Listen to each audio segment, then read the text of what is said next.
আজিৰ সভাত আমাৰ মাজত উপস্থিত অসম চৰকাৰৰ সন্মানীয় মন্ত্ৰী শ্ৰী কৃষ্ণেন্দু পাল ডাঙৰীয়া, দিছপুৰ সমষ্টিৰ সন্মানীয় বিধায়ক অতুল বৰা ডাঙৰীয়া, আমাৰ নাবাৰ্ডৰ CGM শ্ৰী লোকেন দাস ডাঙৰীয়া, একুৱাটেক পাৰ্কৰ ডিৰেক্টৰ কলংকপিলিৰ ডিৰেক্টৰ শ্ৰী জ্যোতিষ তালুকদাৰ ডাঙৰীয়া, অসম ফিচাৰী উন্নয়ন নিগমৰ উপাধ্যক্ষ নবাৰুণ মেধি ডাঙৰীয়া, উপস্থিত আমাৰ বিষয়াসকল, সুধী মণ্ডলী, আইমাতৃসকল, যুৱক যুৱতী, বন্ধু বান্ধৱীসকল, সোণাপুৰৰ বগীবাৰীত ভাৰতবৰ্ষৰ প্ৰথমখন একুৱাটেক পাৰ্কৰ শুভ উদ্বোধনী অনুষ্ঠানত থাকিবলৈ পাই আমি সকলো সঁচাই আনন্দিত। এই একুৱাটেক পাৰ্কখন নিৰ্মাণত সহযোগিতা আগবঢ়োৱা নাবাৰ্ড, ICAR-CIF-এ, অসম চৰকাৰৰ মীন বিভাগ, চেলকো ফাউণ্ডেশ্যনৰ লগতে নলেজ পাৰ্টনাৰ GIZ-ৰ সমূহ বিষয়ববীয়াক মই আন্তৰিক অভিনন্দন জনাইছোঁ। আজি আমাৰ নাবাৰ্ডৰো প্ৰতিষ্ঠা দিৱস।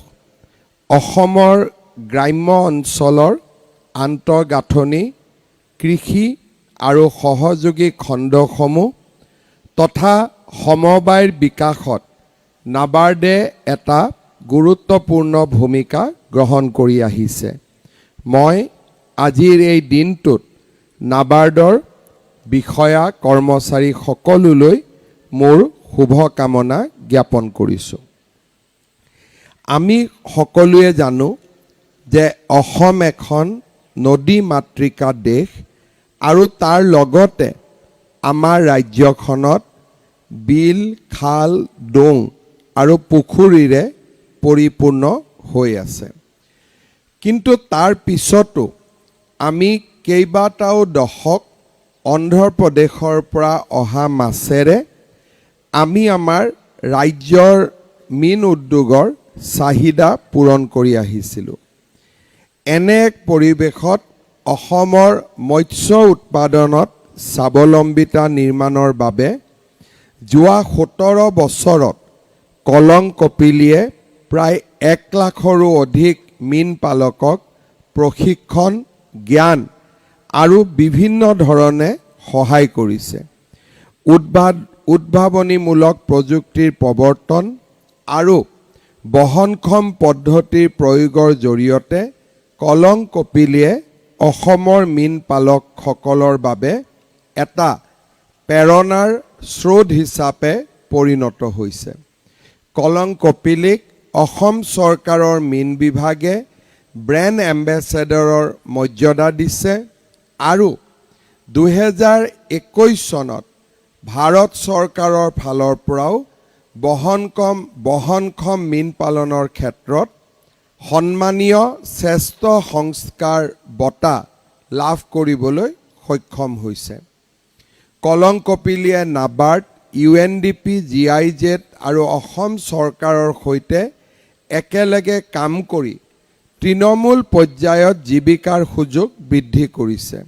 মাছৰ পোনা উৎপাদন আৰু জয়ন্তী ৰৌ আৰু উন্নত প্ৰজাতিৰ বাহু মাছৰ দৰে প্ৰজাতিৰ উৎপাদনৰ জৰিয়তে এই সংস্থাই মীন পালনত যথেষ্ট অৰিহণা যোগাই আহিছে।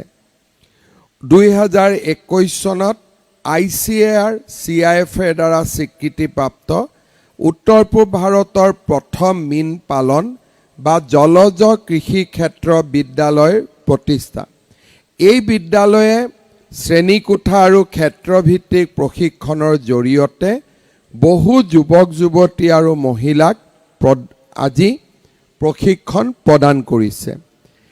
এই একুৱাকালচাৰ ফিল্ড স্কুলৰ উত্তৰণ ঘটাই আজি আমি একুৱাটেক পাৰ্কৰ শুভ উদ্বোধন কৰিছোঁ।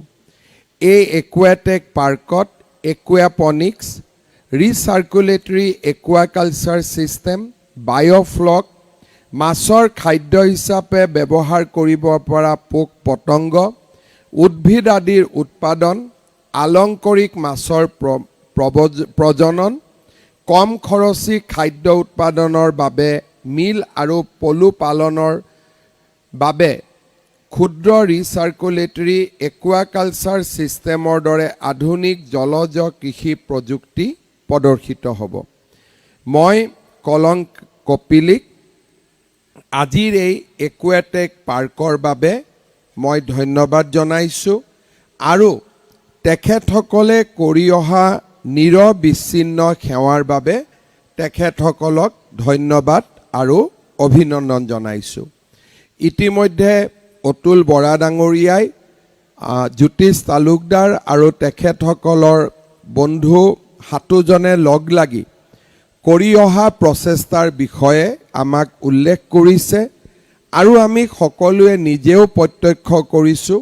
মই নিশ্চিতভাৱে ক'বলৈ মই কুণ্ঠাবোধ নকৰোঁ যে এই গোটেই কলং কপিলী অসমৰ আত্মনিৰ্ভৰশীল যুৱ শক্তিৰ বাবে এক প্ৰেৰণাৰ প্ৰতীক আৰু তেখেতসকলক মই অসমবাসীৰ হৈ শুভকামনা জনাম যাতে তেখেতসকলে আগলৈও বহু আগবাঢ়ি গৈ অসমক মীন পালনৰ ক্ষেত্ৰত স্বাৱলম্বী কৰি নিৰ্মাণ কৰি তোলাত সহায়ৰ হাত আগবঢ়ায়। আমাৰ ৰাজ্যত মীন পালনক স্বাৱলম্বী আৰু ইয়াৰ উৎপাদন বৃদ্ধি কৰিবৰ বাবে ৰাজ্য চৰকাৰে নিৰন্তৰ প্ৰচেষ্টা চলাই আহিছে। ৰাজ্য চৰকাৰৰ পুঁজি, নাবাৰ্ডৰ গ্ৰাম্য আন্তঃগাঁথনি উন্নয়ন পুঁজিৰ উপৰিও প্ৰধানমন্ত্ৰী ডাঙৰীয়াই ৰূপায়ণ কৰা মৎস্য সম্পদা যোজনাই আমাৰ মীন পালকসকলক বিস্তৃতভাৱে সহায় কৰিছে। 2023 আৰু 24 চনত আমি অসমত 4.99 লাখ তাৰমানে 4.99 লাখ মেট্ৰিক টন মাছ উৎপাদন কৰি আমি দেশৰ চতুৰ্থখন মৎস্য উৎপাদনকাৰী ৰাজ্যলৈ আমি পৰিৱৰ্তিত হৈছোঁ। অৰ্থাৎ আজি দেশত কোন ৰাজ্যত কিমান মাছ উৎপাদন হয় তাৰ তালিকাখনত চালে অসম চতুৰ্থ স্থান লাভ কৰিবলৈ সক্ষম হৈছে। মই সদায়ে কওঁ যে অসমৰ লক্ষ্য ভাৰতবৰ্ষৰ 5খন অগ্ৰণী ৰাজ্যৰ মাজত। তাৰ কাৰণে আমি প্ৰত্যেকটো ক্ষেত্ৰতে আমাৰ নম্বৰ 1ৰ পৰা 5ৰ ভিতৰত হ'ব লাগিব। আজি মৎস্য উৎপাদনৰ ক্ষেত্ৰত 23-24 চনত আমি 4 নম্বৰ স্থান পাইছোঁ। 4.99 লাখ মাছ উৎপাদন হৈছে। এইবাৰ আমি আশা কৰিছোঁ যে 2025 চনৰ যেতিয়া আমি গৱেষণা কৰিম ই আৰু বৃদ্ধি হ'ব, কাৰণ 2019 চনত আমাৰ উৎপাদন আছিল মাত্ৰ 2 লাখ, 2.5 লাখ আৰু 4 বছৰৰ ভিতৰতে আমি দুগুণ মাছ উৎপাদন কৰিব পাৰিছোঁ আৰু ই আমাৰ বাবে এটা অতিকে আনন্দৰ খবৰ। প্ৰধানমন্ত্ৰী মৎস্য সম্পদা যোজনাৰ অধীনত আমি পোনা উৎপাদন কেন্দ্ৰ, পোনা পালনৰ বাবে পুখুৰী, নতুন পুখুৰী খননৰ বাবে যোগাত্মক ব্যৱস্থা লৈছোঁ। অমৃত পুখুৰীসমূহেও আমাক এই ক্ষেত্ৰত যথেষ্ট সহায় কৰিছে। এই আঁচনিৰ সহায়ত আমি এতিয়ালৈকে 178টা ক্ষুদ্ৰ, মজলীয়া আৰু বৃহৎ আকাৰৰ বায়'ফ্লক কৃষকসকলক যোগান ধৰিছোঁ। 28টা ৰিচাৰ্কুলেটৰী একুৱাকালচাৰ ছিষ্টেম আমি স্থাপন কৰিছোঁ। প্ৰায় 20,000 মীন পালক এই পদক্ষেপৰ দ্বাৰা উপকৃত হৈছে আৰু 90,000ৰো অধিক মীন পালকক আমি আৰ্থিক সহায় কৰিছোঁ। প্ৰধানমন্ত্ৰী মৎস্য সম্পদা যোজনাৰ অধীনত শ্ৰীভূমি জিলাত 100 কোটি টকা খৰচেৰে আমি তাৰ সোণবিল বুলি যিখন নেকি এছিয়াৰ ভিতৰতে এটা ডাঙৰ ৱেটলেণ্ড, তাতে আমি এটা বৃহৎ প্ৰকল্পও স্থাপন কৰাৰ বাবে ব্যৱস্থা হাতত লৈছোঁ। ইয়াৰ উপৰিও অহা কেইদিনমানৰ ভিতৰতে এডিবিৰ ঋণেৰে ৰাজ্য চৰকাৰে 800 কোটি টকা আমি ৰাজ্যত ছাষ্টেইনেবল ৱেটলেণ্ড আৰু ইণ্টিগ্ৰেটেড ফিচাৰিজ ট্ৰেন্সফৰ্মেশ্যন প্ৰজেক্ট নামে আমি নতুন প্ৰকল্প এটাও হাতত ল'ম। সেইদৰে জাইকাৰ 250 কোটি টকা আৰ্থিক সাহায্যৰে আমি ৰাজ্যৰ মীন পালনত বা মীন উৎপাদনৰ ক্ষেত্ৰত আমি আৰু কেইবাটাও নতুন প্ৰকল্প হাতত ল'ম। কিষাণ ক্ৰেডিট কাৰ্ডেও 15,000 কৃষকক 55 কোটি টকাৰ ঋণ পালন কৰিছে। এতিয়া মীন পালকসকলৰ বাবে কেন্দ্ৰীয় চৰকাৰে সামাজিক সুৰক্ষাৰ বাবে গ্ৰুপ ইঞ্চুৰেঞ্চ স্কিম আদিও তেওঁলোকে আৰম্ভ কৰিছে, যাৰ ফলত মীন পালকৰ মৃত্যু হ'লে 5 লাখ টকা আৰু শাৰীৰিক অক্ষম হ'লে 2.5 লাখ টকা পৰ্যন্ত পোৱাৰ ব্যৱস্থা কৰা হৈছে।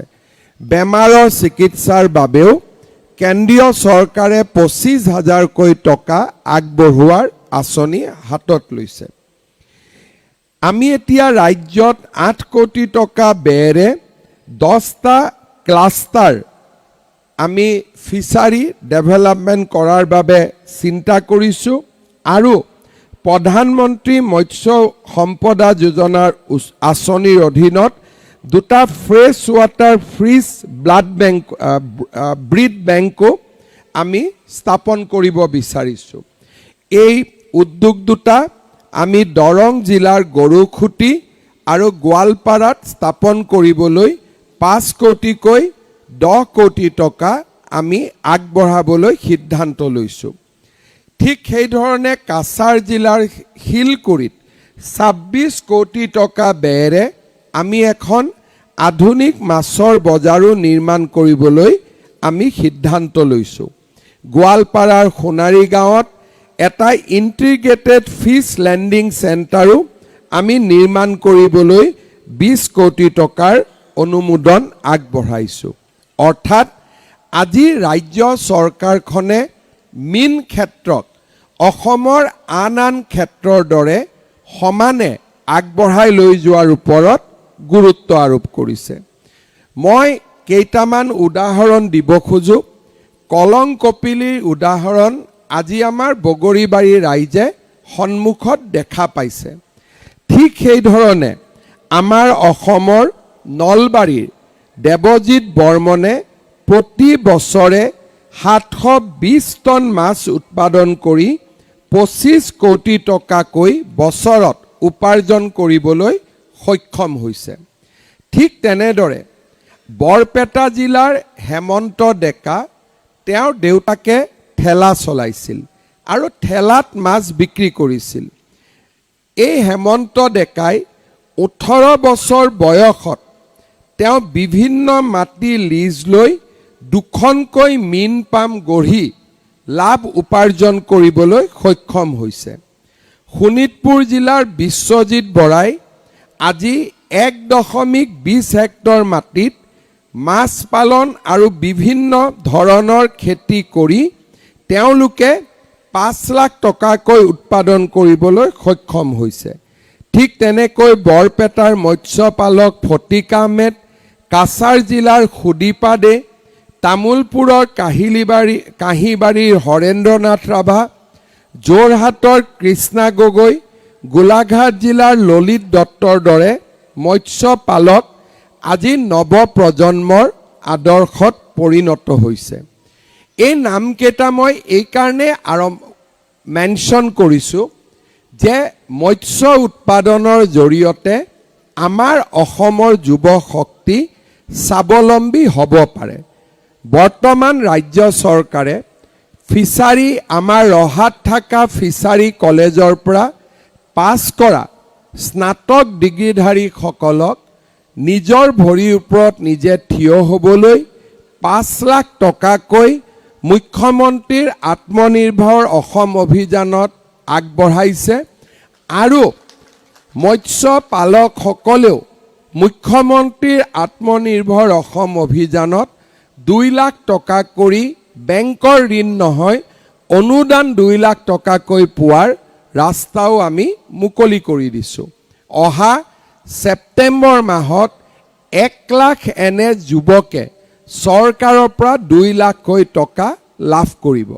অৰ্থাৎ জ্যোতিষ তালুকদাৰে যি উল্লেখ কৰিছিল যে এসময় তেওঁ 15,000 টকা বেংক ঋণ লোৱাৰ বাবে কষ্ট পাবলগীয়া হৈছিল, কিন্তু আজি প্ৰধানমন্ত্ৰী ডাঙৰীয়া, ৰাজ্য চৰকাৰ, নাবাৰ্ড এই সকলোৱে আমাৰ স্থানীয় ৰাইজৰ বাবে বহুখিনি সুবিধা আগবঢ়াইছে যাতে টকা বা পুঁজি ইয়াৰ প্ৰতিবন্ধকতা হ'ব নোৱাৰে। মই সোণাপুৰৰ পৰা তেতেলীয়া হৈ বগৰীবাৰীলৈ আহোঁতে দেখিছোঁ যে আমাৰ ইয়াত ইমান উন্মুক্ত পথাৰ আছে আৰু আমাৰ ইয়াত অপৰ্যাপ্ত মাটি আছে। এই মাটিবোৰ আমি খালী হৈ পৰি থাকিব দিব নালাগে। আমাৰ অসমত যিকোনো প্ৰকাৰে মাছ উৎপাদনেই হওক, গাহৰি পালনেই হওক, কুকুৰা কণীৰ উৎপাদনে হওক বা সৰিয়হৰ উৎপাদন হওক, পাম অইল হওক, আমি পেপচিয়ে নলবাৰীত উৎপাদন গোট গঠন কৰাৰ পিছত তেওঁলোকে অসমত 90 লাখ মেট্ৰিক টন আলু কিনিব বিচাৰিছে। আমি তেওঁলোকে আলু খেতিৰ কাৰণে সহায়ো কৰিব বিচাৰিছে। অৰ্থাৎ অসমৰ মাটি এতিয়া চন পেলাই থৈ দিয়াৰ আজি সময় নহয়। আজি আমাৰ ৰাজ্যখনত এটা কৃষি ভিত্তিক অৰ্থনীতি আমি নিৰ্মাণ কৰি তুলিব লাগে।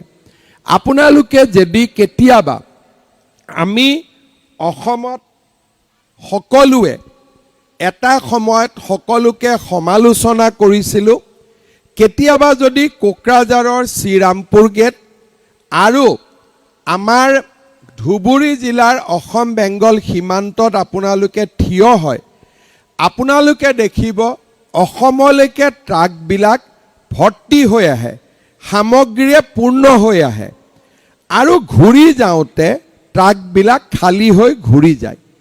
তাৰমানে আমি যদি ভাৰতবৰ্ষৰ অংশীদাৰ নহ'লোহেঁতেন, আমি ইয়াত চব্জিখিনিও ভাল কৰি খাব নোৱাৰিলোহেঁতেন।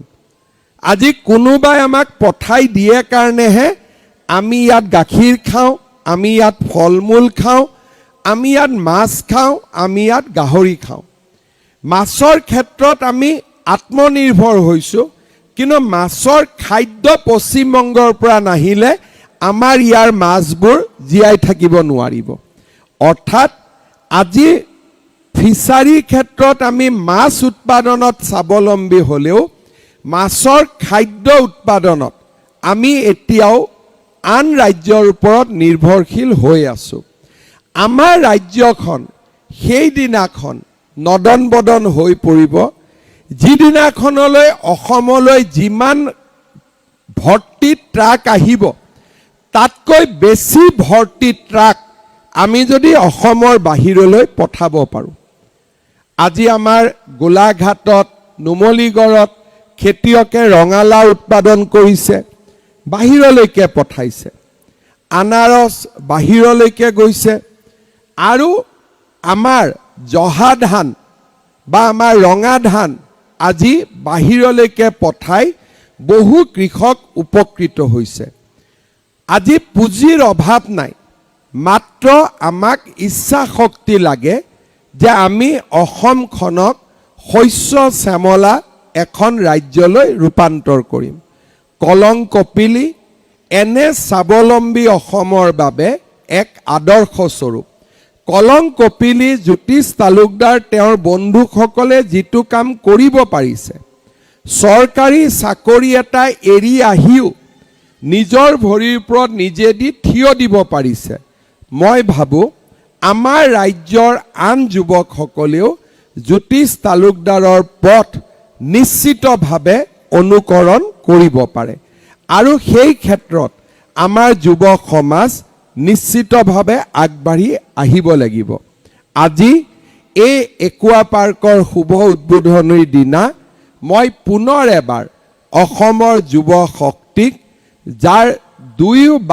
যাৰ বাহুত আৰু দুই হাতত অসীম শক্তিৰ বল লুকাই আছে, সেই যুৱক শক্তিক মই আত্মনিৰ্ভৰ অসম নিৰ্মাণৰ বাবে আগবাঢ়ি আহিবলৈ আহ্বান জনাইছোঁ।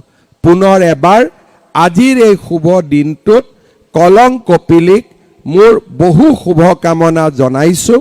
ৰাজ্যৰ মীন মন্ত্ৰী কৃষ্ণেন্দু পাল ডাঙৰীয়া আমাৰ মাজত আছে। মই কৃষ্ণেন্দু পাল ডাঙৰীয়াক অনুৰোধ কৰিম যে কলং কপিলীক যাতে ৰাজ্য চৰকাৰে সকলো ধৰণৰ সহায় আগবঢ়ায়, আৰ্থিক আৰু সকলো ধৰণৰ ক্ষেত্ৰত সহায় আগবঢ়ায়, তাৰ বাবে মই বিশেষ অনুৰোধ জনাই আৰু অতুল বৰা ডাঙৰীয়াই দিয়া প্ৰতিটো পৰামৰ্শ মই মনত ৰাখি মই মোৰ বক্তব্যৰ সামৰণি মাৰিছোঁ। ধন্যবাদ। জয় হিন্দ, বন্দে মাতৰম।